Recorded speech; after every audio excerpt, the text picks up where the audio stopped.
گلک گلک بود به دستیس بره بود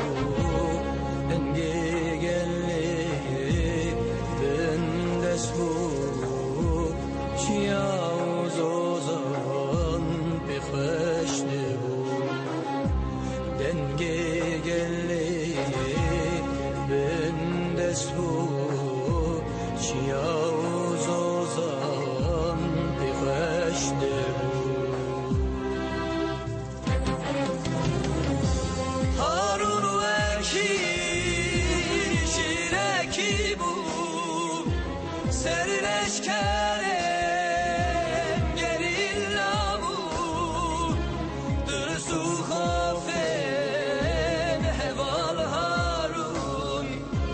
دناب دلی دشمن دا بود درسو خافن هوال هارون دناب دلی دشمن دا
زوزانا بود کردستان به وشاده بود بینین گلین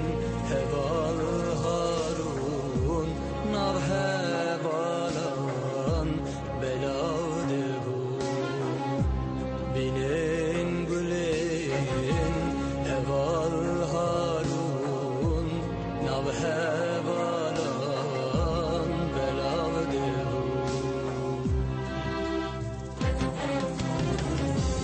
هارون وکی